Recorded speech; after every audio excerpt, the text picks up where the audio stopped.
If you think about all the experience that we have, the entertainment experience that we have in general with the disruption of all big social media platform, all the content you're consuming is personalized for you. Absolutely. You get a personalized ad experience. You get a personalized feed experience on the content you see. Sports is the only entertainment industry that still has a one-size-fits-all approach. Yeah, absolutely. And I think the best and the biggest opportunity in the industry by far is the personalization of the experience in all the aspects. Yeah, and you can grow the sport that way, right? And women's sports is another big growth segment, and also women's fans, right? It's like, how do you make the experience tailored to more of a women audience, right? Woman audience. And so, again, if my wife and I are watching the same game, but from two different devices, she might see a Sephora ad and I might see a Heineken ad, right? And that is very tailored to her and her experience, and she will have a much more personalized experience. I think creators, and you've intimately worked with a lot of creators in your time at Meta as well as at Twitter, is that creators create that additional context and that experience, personalized experience. And so while my wife may not watch, I'm not trying to out her, while she may not watch an NBA game, she may watch an NBA game with Sue Bird, right? Because she likes Sue Bird, right? Yeah. She may not turn on television and watch an NFL game, but she may watch it with Sue Bird and Diana Taurasi, and those are two WNBA players, but they're world-class athletes that provide their separate angle into this. And so I think there's a lot of white space and opportunity for personalization, especially in the creator space. And you're starting to see a lot more of the networks and leagues really kind of embrace that. Yeah. Right.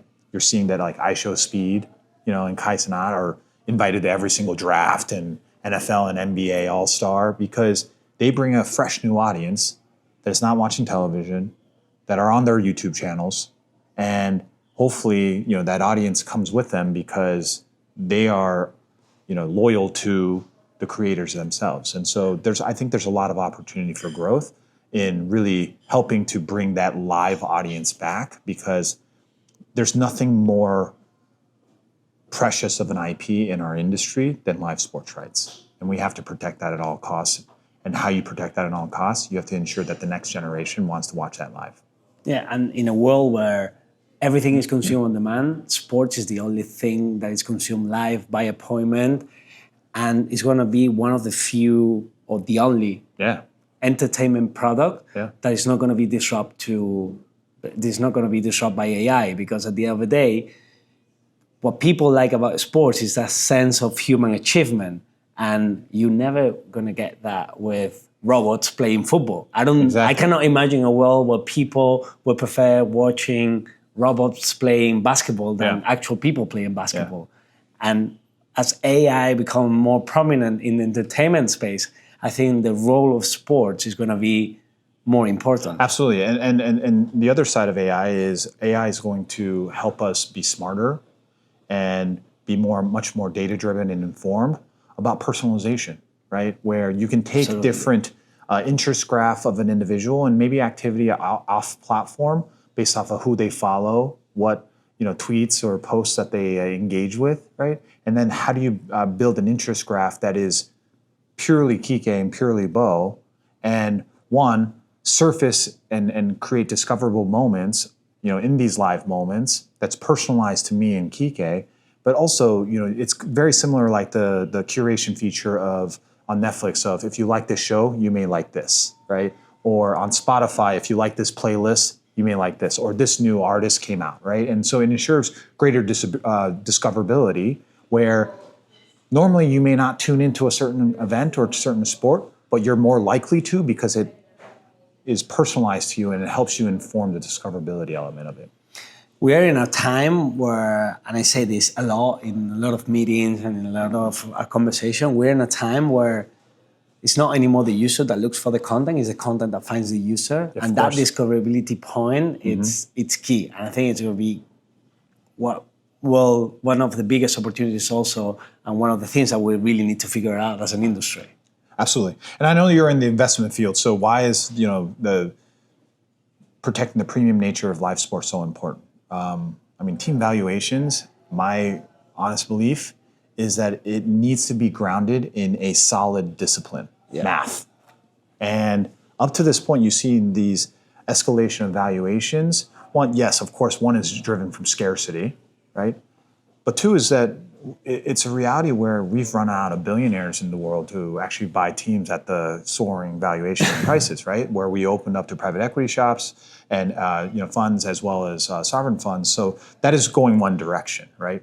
But you also have to question what is causing this increase in valuation, right? And so yes, the NFL, NBA just recently 3x their valuation, right? Or 3x their media rights. And what does that mean for teams? They get 50% of that, and a percentage of that the players get, right? So you're seeing salaries go up, you're seeing team valuations go up. That's all great if media rights valuation keeps going up. But as we started before, the average age that watches television, if that's 48 years old and it's just getting older, that the value of that live media or live sports media asset is going to decline because advertisers are going to be like, why am I marketing to 50-year-olds? I want to market to 20-year-olds, right? And so that's when then you're going to start losing advertiser rev share to clips and highlights on social platforms like TikTok and Instagram and Twitter because those are where the kids are actually consuming the content, right? And so we have to think long and hard about how do you protect the sustainability of live media rights and how do you protect that by ensuring that the next generation engages with it live. And so how do you make the fan younger and the engaged fan younger? And we've seen that with some example outside of the US more heavily with what's happening in France, for example, with media rights. I think the French league is one of the first big or major sport properties that is failing in that making the business grow. Absolutely. And we are in a moment of, as you said, of transition. The opportunity cost is very high. And I think it all will come down to the user experience because going back to the example of the music, I remember you always listen executive of the music industry saying, okay, piracy is a big problem and this is what's causing the disruption of what is causing the losses on the value and everything. But suddenly Spotify comes in, you create a great experience for the users. And piracy goes away. Yeah. Essentially, you don't hear about Napster anymore, right? So I do think that live sports is much more expensive than music, right? But and it would just take a war chest of capital to actually consolidate. To be quite honest, also I don't think that leagues will want that, right? To consolidate, right? When you're looking at media rights deals that are happening. Even if they're putting it on streaming platforms, they're still putting it on linear television, right? And so it's to create balance, right? And also, and this is much more of a personal belief, is to kind of retain leverage, right? The minute that you give all of your IP rights to a technology company that knows the users better than you do, right? That knows how to curate it, right? There might be a point where they say, you know what? Here's the price tag to Mr. League. Here's the and Mrs. League. Here's the price tag to distribute your content. Here's the marketing fee that we will take, right? And so, yes, that's a very drastic statement, but I do think that there are checks and balances, and there's a reason why, there is you're seeing a blend of streaming first and networks because there needs to be that balance. Because the next cycle of rights, what are you going to do if you put it all on a streaming platform? And also, you might price people out.